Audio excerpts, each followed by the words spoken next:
Hello everyone, আসসালামু আলাইকুম। সবাই কেমন আছো? আশা করি সবাই ভালো আছো। আলহামদুলিল্লাহ, আমিও ভালো আছি। আজকে আমি তোমাদের কাছে নিয়ে এসেছি কাতলা মাছের মজাদার একটা রেসিপি নিয়ে। এভাবে যদি একবার কাতলা মাছ ভুনা করে খাও তাহলে বারবার এই রেসিপিটা আপনারা আপনাদের বাসাদের অবশ্যই ট্রাই করবেন। এটা এত মজার, এত বেশি ইয়াম্মি হয়। এখানে আমি প্রথমেই কিছু কাতলা মাছ নিয়ে নিয়েছি। কাতলা মাছটাকে আমি কয়েকবার পানি দিয়ে ধুয়ে নিয়েছিলাম। এরপরও আমি এখন এটাকে ভালো করে লেবুর রস আর লবণ দিয়ে ভালো করে ক্লিন করে নিব। এখানে আমি লেবুর রস দিয়ে দিব প্রথমে।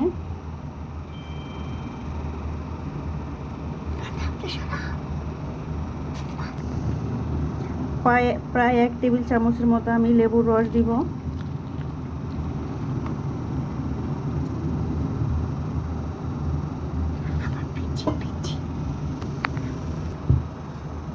এই পর্যায়ে আমি দিয়ে দিব লবণ।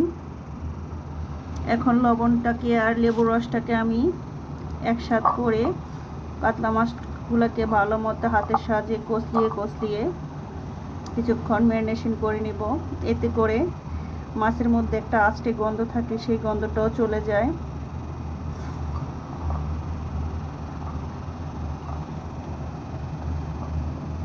ভালো করে ম্যারিনেশন করে নেওয়া হয়ে গেলে আমি মাছগুলোকে ভালো করে পানি দিয়ে ধুয়ে ক্লিন করে নিব। এই তো মাছগুলোকে পানি দিয়ে ভালো করে আমি ধুয়ে অফ ক্যামেরায় ক্লিন করে নিয়েছি।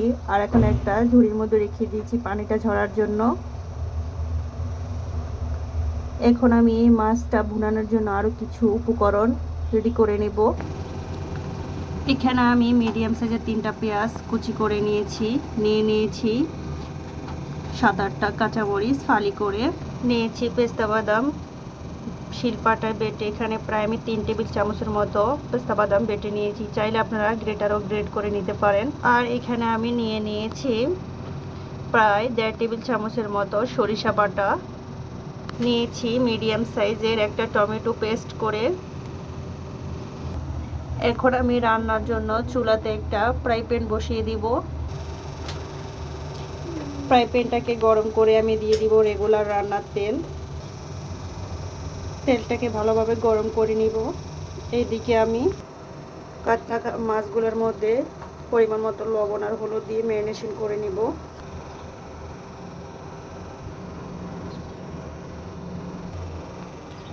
এই তো লবণ হলুদ মাখিয়ে নেওয়া হয়ে গেছে।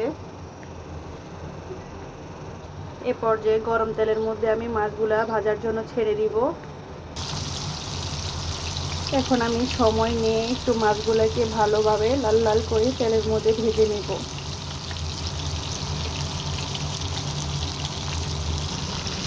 বেশ কিছুক্ষণ ভাজার পরে মাছটাকে আমি উল্টিয়ে দিলাম। এখন অপর পাটটাকে আমি ভালোভাবে ভেজে তারপরে মাছগুলোকে তুলে নিব।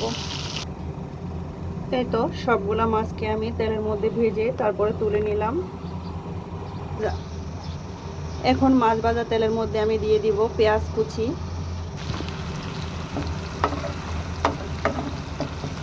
পেঁয়াজটাকে আমি ভালো মতো ভেজে করে নেব। তেলের মধ্যে ভেজে একটু সময় নিয়ে ভাজবো। পেঁয়াজটা পুড়ে গেলে এই রেসিপিটার টেস্টটাই নষ্ট হয়ে যাবে।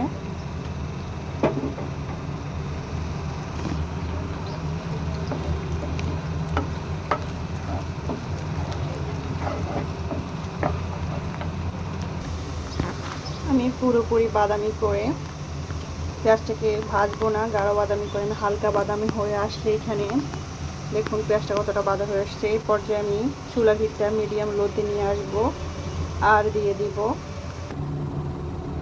হাফ চামচ আদা বাটা, হাফ চামচ রসুন বাটা। সামান্য একটু পানি দিয়ে আমি আদা রসুনটাকে পেঁয়াজের সাথে কষিয়ে নিব।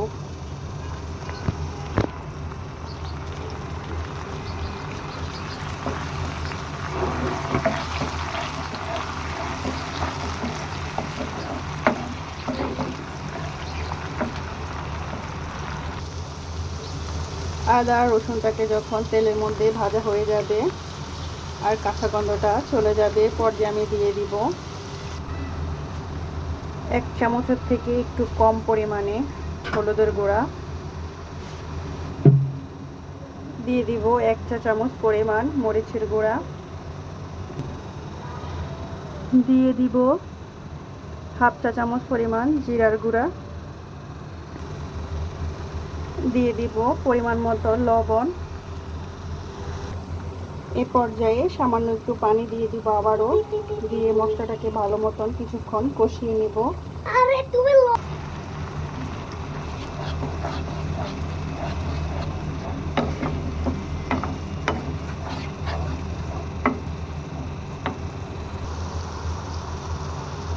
মশলাটাকে ভালোভাবে কষিয়ে নেব।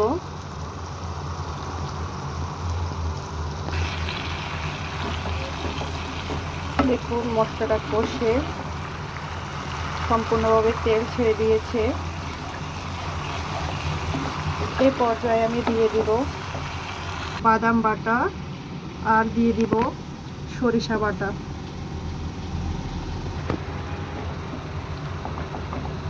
বাদাম বাটা আর সরিষা বাটাটাকে আমি ভালো মতো মশলার সাথে কষিয়ে নেব।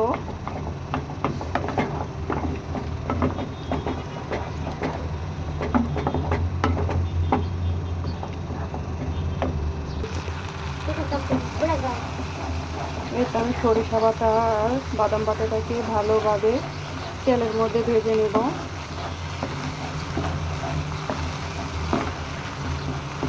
পুরোপুরি তেল ছেড়ে দেওয়া পর্যন্ত। এই তো বাদাম বাটা আর সরিষা বাটাটাকে বেশ কিছুক্ষণ মশলার সাথে কষানোর পরে দেখুন পুরোপুরিভাবে তেলটা ছেড়ে দিয়েছে। এ পর্যায়ে আমি দিয়ে দিব টমেটো পেস্ট।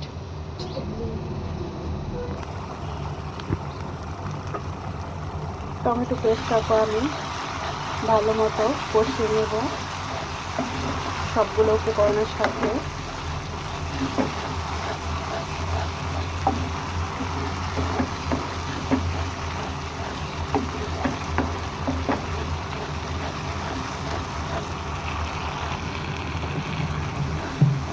এই তো সবগুলো উপকরণকে কিছুক্ষণ কষানোর পরে দেখুন তেল ছেড়ে দিয়েছে।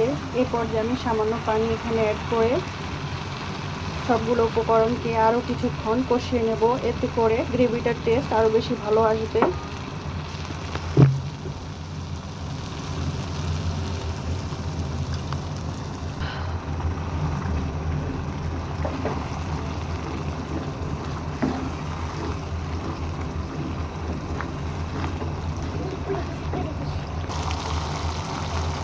এই তো মশলাটা আবারও কষে দেখুন তেল ছেড়ে দিয়েছে। এই পর্যায়ে আমি তেলে ভাজা কাতলা মাছগুলো এখানে দিয়ে দিব। এখন মাছগুলোকে খুব আলতো হাতে আমি কিছুক্ষণ কষিয়ে নেব মশলাগুলোর সাথে। এতে করে মশলা বা গ্রেভিটা আর মাছটা কষানোর ফলে টেস্টটা অনেক ভালো আসবে।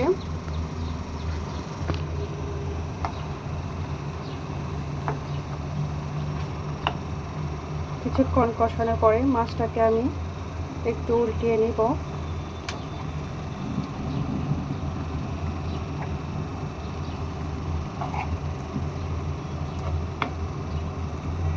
এখন আমি আরও একটু কষিয়ে নিব মাছগুলোকে।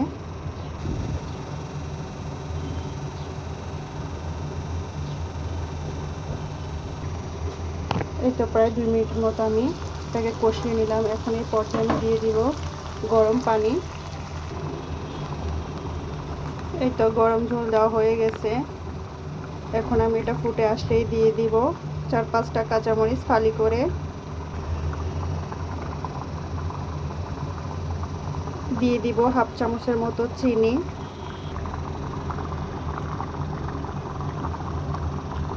এখন আমি প্রায় 10 থেকে 15 মিনিটের মতো মিডিয়াম হিটে মাছটাকে সব মশলাগুলোর সাথে রান্না করে নেব বা ভুনা ভুনা করে নেব।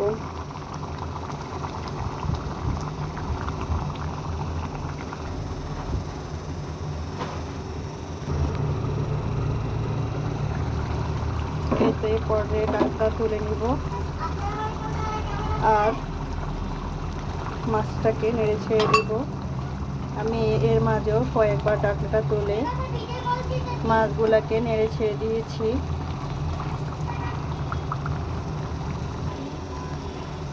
এ পর্যায়ে আমি চুলাটা বন্ধ করে দিব।